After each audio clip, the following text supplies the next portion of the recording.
Hello दोस्तों, आज हम सब जानेंगे सीटेट में पर्यावरण अध्ययन से कैसे प्रश्न आते हैं। तो जानेंगे सबसे पहले चील, बाज और गिद्ध की विशेषता क्या है, इसके बारे में जानेंगे। उसके बाद जानेंगे शक्करखोरा की विशेषता। उसके बाद जानेंगे मैना की विशेषता और सेकंड लास्ट में जानेंगे उल्लू की विशेषता और लास्ट में जानेंगे कौवा की विशेषता। एनसीईआरटी के मुताबिक जो है इन सब की विशेषता क्या है, इनके बारे में जानेंगे। चलिए तो जानते हैं चील, बाज और गिद्ध। चील, बाज और गिद्ध हमसे 4 गुना अधिक दूर तक देख पाते हैं। चील, बाज और गिद्ध जो है इंसानों से जो है 4 गुना अधिक ज़्यादा दूर तक देख पाते हैं। उसके बाद है गिद्ध मरे हुए जानवरों को खाता है और खाकर साफ कर देता है। गिद्ध जो है मरे हुए जानवरों को खाता है और खाकर साफ कर देता है। चील, बाज और गिद्ध आसमान में अधिक ऊंचाई पर उड़ता है। ये सब पक्षी जो है आसमान में बहुत ऊंचाई पर उड़ते हैं। बाज की नज़र बहुत अधिक तेज़ होती है, इसी वजह से कहा जा रहा है कि स्टूडेंट की नज़र जो है बाज जैसी होनी चाहिए। अब हम लोग जानेंगे कौवा की विशेषता। कौवे के घोंसले में लोहे के तार और लकड़ी की टहनियाँ होती है। कौवे के घोंसले में लोहे की तार और लकड़ी की टहनियाँ होती है। अगला पॉइंट है कौवा पेड़ की ऊंची डाली पर घोंसला बनाता है। कौवा जो है पेड़ की सबसे ऊंची डाली पर घोंसला बनाता है। कोयल अपना घोंसला नहीं बनाती, ये याद रखिएगा। कोयल जो है अपना घोंसला नहीं बनाती, वह कौवे के घोंसले में अंडे देती है। कौवा अपने अंडों के साथ साथ कोयल के अंडे भी देता है। कोयल जो है कौवे के घोंसले में अंडे देती है।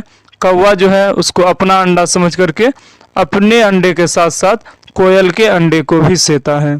चलिए अब जानेंगे शक्करखोरा।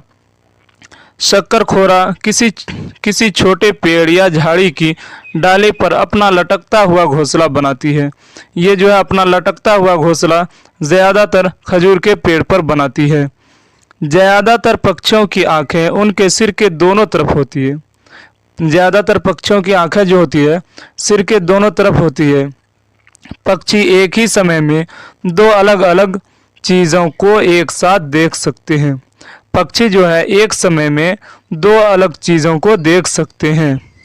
पक्षी जब अलग अलग चीज़ों पर नज़र डालते हैं तो उनका देखने का दायरा बढ़ जाता है और जब यह बिल्कुल सामने देखते हैं तो इनकी दोनों आँखें एक ही चीज़ पर होती है और जब सामने देखते हैं तो दोनों आँखें एक ही चीज़ पर होती है। पक्षियों के पंख उन्हें उड़ने में मदद करते हैं और उन्हें गर्माहट भी देते हैं। पंख जो उड़ने में मदद करते हैं और उन्हें गर्माहट भी देते हैं। कुछ पक्षी अलग अलग खतरों के लिए अलग अलग आवाज़ निकालता है।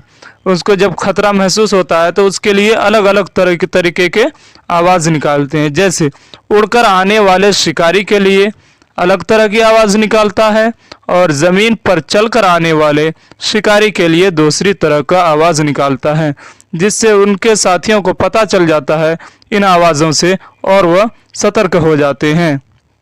पक्षियों के कान दिखते नहीं, लेकिन इनके सिर के दोनों तरफ छोटे छोटे छेद होते हैं जो पंखों से ढके रहते हैं।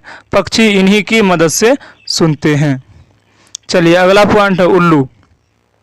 उल्लू अपनी गर्दन पीछे तक घुमा सकता है। उल्लू जो है ऐसा पक्षी है जो अपनी गर्दन को पीछे तक घुमा सकता है। उल्लू अपनी गर्दन 360 डिग्री तक घुमा सकता है।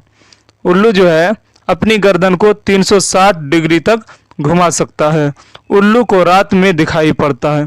उल्लू को जो है दिन की बनिस्बत रात में ज़्यादा दिखाई पड़ता है। अब जानेंगे मैना के बारे में। मैना की विशेषता के बारे में जानेंगे। मैना अपनी गर्दन झटके से आगे पीछे करती है। मैना जो है अपनी गर्दन को झटके से आगे पीछे करती है